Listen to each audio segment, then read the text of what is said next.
Coach కారం పెట్టేళ్ళే ఎందుకే MBBS ఎందుకు ఇంకా గడిదలు చేయడానికి కోట్లు పోసి ప్రతి హాస్పిటల్కు పాస్టర్ నెట్టేద్దాం టాచ్ గడ్డ పగిలిపోతుంటుంది.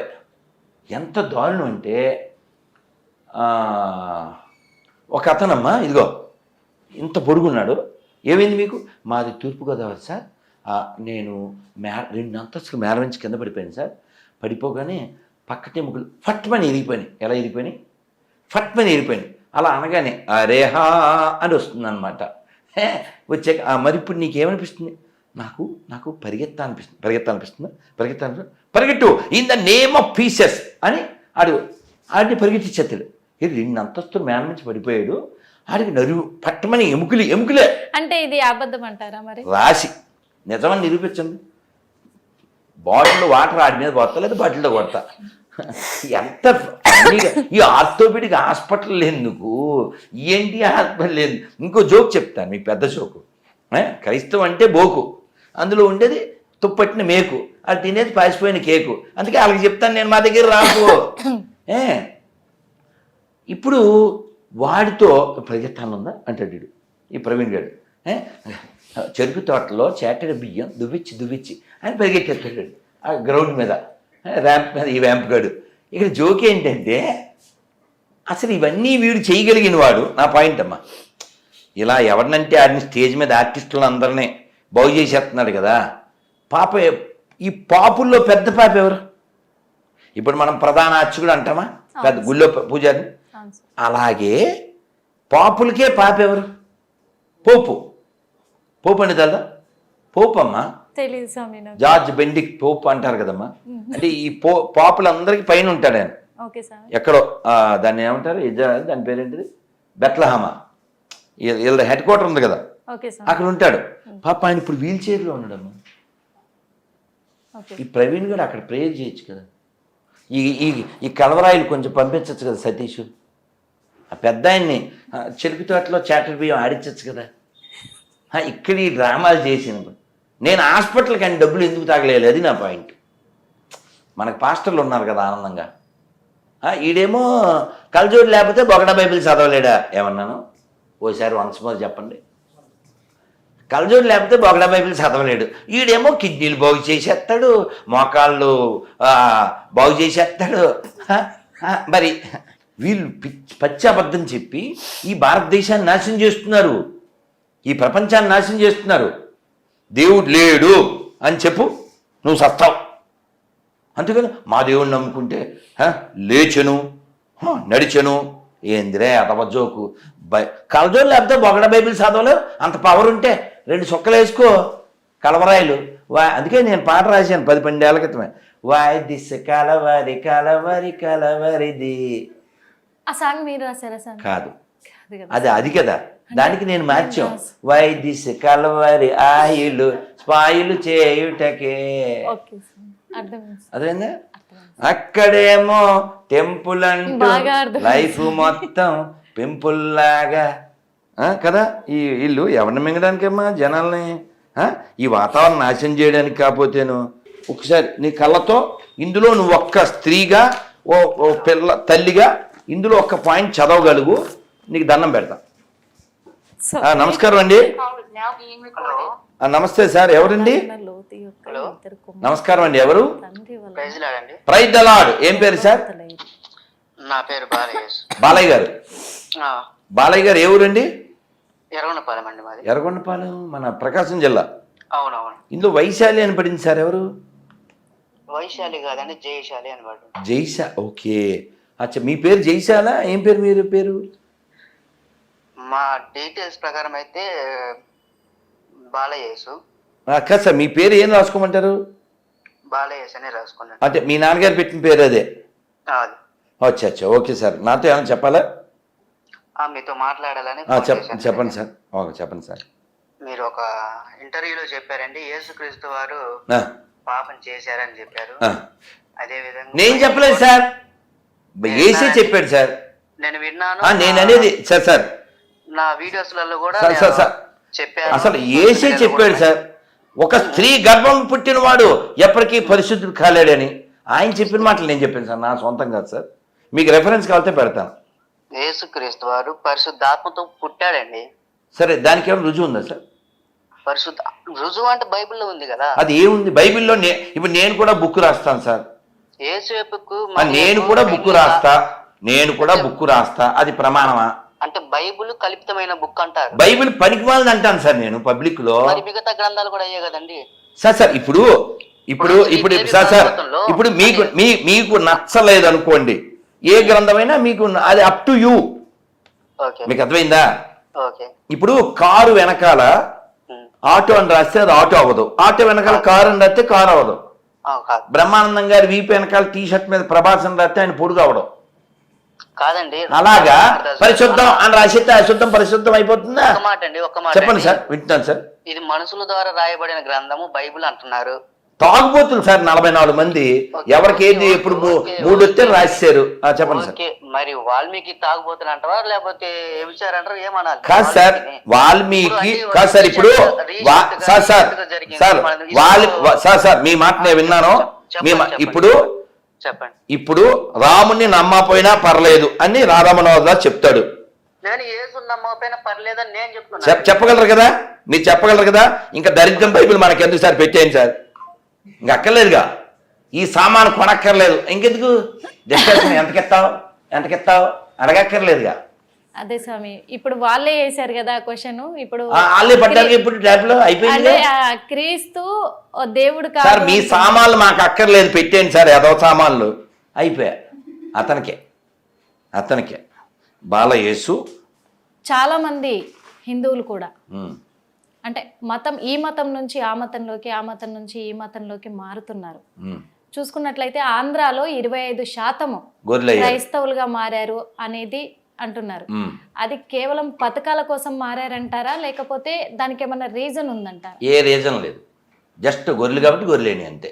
అంటే ఇప్పుడు పథకాల కోసం మారారంటారా? 2004లో సునామీ వచ్చినప్పుడు ఈ దరిద్రులు అంటే బ్రాకెట్లో గొర్రెలు, ఆ సునామీలో గూడు లేని వాళ్ళ దగ్గరికి వెళ్ళి కిట్లు పట్టుకెళ్ళి చెప్పు గొర్రె ఆడి పేరు చెప్పు, ప్రార్థన చేయి, అప్పుడు ఇది ఎత్తాం. అదేంటి సార్ అర్థం కాలే? అలా ఎలా ఉంటుంది సార్? మతం మార్చడం వాళ్ళ జీవిత లక్ష్యం. వెళ్ళినప్పుడు ఏమైందంటే న్యూ ఇయర్ అప్పుడు చర్చికి వెళ్తుంటే అక్కడ ఏం మాట్లాడుతున్నారు ఆ రోజు మధ్యాహ్నం, జనవరి 1 రోజు, అంటే ఈ సంవత్సరం ఇంతమందిని మార్చినాము, నెక్స్ట్ ఇయర్ వరకు కొన్ని వేల మందిని మార్చాలి అని చెప్పేసి వాళ్ళు మాట్లాడితే నాకు నచ్చలేదు. వాళ్ళ ఉద్దేశం ఏంటంటే ఇంతమందికి సువార్తను అందించగలిగారు, ఆ విధంగా చెప్పలేదు. ఆ విధంగా చెప్పలేదు. అదే కొంత విషయం ఏంటంటే బ్రదర్, ఇప్పుడు మీ నాన్నగారు అనొచ్చు నాతో, ద సేమ్ టైం నేను ఈ మాట అనకూడదు, వ్యూవర్స్ నన్ను క్షమించండి, నీ అమ్మ మొగుడు అని కూడా అనొచ్చు. 2 విధాలుగా అనొచ్చు. చెప్పేది మీ నాన్నగారు అంటే వినడానికి బాగుంటుంది, రెండో పదం తప్పుగా ఉంటుంది. రైట్. కొంతమందికి ఎలా మాట్లాడాలో తెలియక అలా మాట్లాడతారు. ఓకే, వాళ్ళ అంతరార్థం వేరే ఉంటుంది, కానీ వినేవాడికి అది కష్టం అనిపించింది, వీడేంటి ఎట్లా మాట్లాడుతున్నాడు అని మాట. కానీ డే బై డే ఈ ఏదైతే ఆగదు, మార్పిడి ఆగదు. మత మార్పిడి కాదు, మతి మార్పిడి. తాగుబోతులు మారుతారు, ఓకే, మందు మానేస్తారు, దొంగలు మారుతారు, దొంగతనం మానేస్తారు, వ్యభిచారం మానేస్తారు, జోదగాళ్ళు మారుతారు, హంతకులు మారుతారు, అమ్మా నాన్నకి తిండి పెట్టిన వాళ్ళు మారుతారు, బతుకంటే ఆసక్తి లేని వాళ్ళు మారుతారు, జీవితాలను మార్చుకుంటారు. ఓకే, మతం కాదు, మతి మారుతుంది. మతి మారుతుంది అంటారు. అంటే మీ దగ్గర డేటా ఉంటుందా ఎవ్రీ ఇయర్ ఎంతమంది మారుతుంటారు అని? తెలియదు. ఎలా తెలుస్తుంది? చాలా మంది హిందువులుగా బ్రతుకుతున్న వాళ్ళు యేసుక్రీస్తుని నమ్ముకునే వాళ్ళు ఉన్నారు, బయటకి చెప్పుకోరు. ఇద్దరిని ఎలా తెలుస్తుంది? 2 మతాలు నమ్మేవారు ఎవరు? 2 మతాలు నమ్మేవారు. యేసుక్రీస్తు ప్రభువుని నమ్ముకున్నాడు వాడు అంటే వాడు బతికినంత కాలం ఆయన పాదాల దగ్గరే ఉంటాడు, అలాగే చచ్చిపోతాడు. అక్కడికి వెళ్ళిన తర్వాత కూడా ఇంకొక తీరుగా బతుకుతున్నాడు అంటే వాడిని మేము నామకార్థ క్రైస్తవులు అని పిలుస్తుంది బైబిల్. అంటే పేరుకు మాత్రమే వాళ్ళు క్రైస్తవులు, జీవితాన్ని బట్టి కాదు అని చెబుతుంది బైబిల్. ఓకే, అలాంటి వాళ్ళు కూడా ఉంటారు. గుడికి 90 మంది ఉంటారు, 100లో సగం మంది ఉంటారు అలాంటి వాళ్ళు. వాళ్ళ గురించి ఎవరు బాధపడాల్సిన అవసరం లేదు, భయపడాల్సిన అవసరం లేదు. మీరు ఏమైనా వాళ్ళు అంటారా? అంటే మీరు గుడికి వెళ్తే చర్చ ఏమన్నారు? మీరు వెళ్ళండి, మీకు వెళ్ళబుద్ధి అయితే వెళ్ళండి, నేను ఎవరిని వద్దనడానికి. అసలు విషయం అర్థమైన తర్వాత వాడు ఎందుకు వెళ్తాడు? వాడికి విషయం అర్థమైన తర్వాత వాడు అనుకున్నది అక్కడ దొరుకుతూ ఉంటే ఇంకో చోటకి ఎందుకు వెళ్తాడు? ఓకే, అన్ని మతాల్లో మూఢనమ్మకాలు అనేవి సాధారణంగా ఉంటాయి సార్, అన్ని మతాల్లో ఉంటాయి. కానీ క్రిస్టియానిటీలో ఇప్పుడు చాలా అది ఎక్కువ అవుతుంది. అంటే మన రీసెంట్గా ఒక అమ్మాయిని అంటే చనిపోయిన తర్వాత కూడా తిరిగి వస్తుందని ప్రార్థన చేసిన ఆ మూఢనమ్మకాలు. అది అయితే ఒక విషయం ఏంటంటే, క్రిస్టియానిటీ ప్రారంభమైన కాలంలో యేసుక్రీస్తు భూమి మీద శరీరధారిగా ఉన్నప్పుడు, ఆయన శిష్యులు ఉన్నప్పుడు చనిపోయిన వాళ్ళని లేపారు. చాలా మంది చనిపోయిన వాళ్ళు లేపబడ్డారు. ఈ రోజు అంత భక్తి ఎవరికి లేదు. నేను ఉన్న విషయం చెప్తున్నా. భక్తిలో తీవ్రత తగ్గింది, భక్తికి సంబంధించిన పరిమాణం కూడా తగ్గిపోయింది. పాస్టర్లు 10 మందికి బోధించే పాస్టర్లే ఇష్టానుసారంగా బ్రతుకుతున్నారు ఇవాళ ఓకే. భూమి మీద. ఆయన ఏమన్నాడు అంటే, నా పేరట దొంగ ప్రవక్తలు వస్తారు అని చెప్పాడు, అబద్ధ బోధకులు వస్తారు అన్నాడు ఆయన చర్చిలోనికి. ఇవాళ బలిపీఠం దగ్గర నిలబడి వాక్యం చెప్పే వాళ్ళలో చాలా మంది దొంగలు ఉంటారు. ఓకే. వాక్యం వినడానికి కూర్చున్న వాళ్ళలో చాలా మంది దొంగలు ఉంటారు. ఆయన ముందే చెప్పాడు, ఇలాంటి వాళ్ళు వస్తారు, వీళ్ళని బట్టి మీరు ఇబ్బంది పడొద్దు, మీరు జాగ్రత్తగా ఉండండి అని. మేము జాగ్రత్తగా ఉంటాం. అంతవరకు ఎందుకు తల్లి? ఆవిడెవరు మొన్న చెప్పట్ల, నేను రోడ్డు మీద వెళ్తున్నా 200 కావాలంటే ఆ 200 పడిపోయినాయి, నాకు దొరికినాయి. గ్యాస్ సిలిండర్ కావాలంటే గ్యాస్ సిలిండర్ ఇంట్లోకి వచ్చింది. చిల్లర మాటలు మాట్లాడేవాళ్ళు, చిల్లర వ్యక్తిత్వాలు కలిగిన వాళ్ళు కూడా ఉంటారు. మొన్న కూడా వీడియో ఒకటి మేమైతుంది బాగా, వాళ్ళను బట్టే కదా ఈ రోజు మేము అందులో గుడి నిర్మాణాలు కూడా ఆ హిందూ దేవాలయాల్లో దేవస్థానాల ముందు ఉన్న స్తంభం అంటే ఎలా ఉంటుందో అలా కూడా నిర్మించిన చేశారు. హిందువుల గుడిని అనుకరించి సేమ్ గుళ్ళు కట్టిన వాళ్ళు కూడా ఉన్నారు కొంతమంది. చర్చిలు ఆచారం అంటే ముందు నుంచి లేదు కదా ఆచారం. ఇదేమంటారు, ఇది సరిగా ఉండదు వాళ్ళకి. బైబిల్ గురించి బైబిల్ గురించి అవగాహన ఉండదు. బైబిల్ ఏం చెబుతుంది అన్నది వినడానికి వీళ్ళకి టైం ఉండదు. వీళ్ళు ఏదైతే అనుకుంటారో అది చేసుకుంటూ వెళ్ళిపోయే వాళ్ళు ఉన్నారు. మీకు తెలుసో తెలీదు, క్రీస్తుకు సంబంధించిన సేవకులు ఎంతమంది ఉన్నారు, క్రీస్తు విరోధికి సంబంధించిన సేవకులు కూడా క్రైస్తవ సంఘంలో అంతమంది ఉన్నారు. యేసుక్రీస్తు ప్రభువు మనుషులమని భ్రమ పెడతారు, సంఘాన్ని పాడు చేస్తారు వాళ్ళు. అలాంటి వాళ్ళు చేసే పనులే మీరు నన్ను ఇప్పుడు అడుగుతున్నారు. కానీ వేరు చేయలేం వాళ్ళిద్దరిని, దేవుడు మాత్రమే వేరు చేయగలడు వాళ్ళని. క్రీస్తు పూర్వం క్రీస్తు శకం పైన ఏమంటారు మీరు? అవును, మరి అది కాలాన్ని ఆయన భూమి మీద నడిచిన కాలం అది. ఓకే. కాబట్టే కాలం పూర్వం అంటే యేసుక్రీస్తు ప్రభు పుట్టక ముందు. పుట్టడం అంటే ఇక్కడ మీకు అర్థం కావాల్సింది ఏంటంటే, యేసుక్రీస్తు ప్రభు శరీరధారిగా భూమి మీదకి రాకముందు కాలాన్ని పూర్వం అంటారు.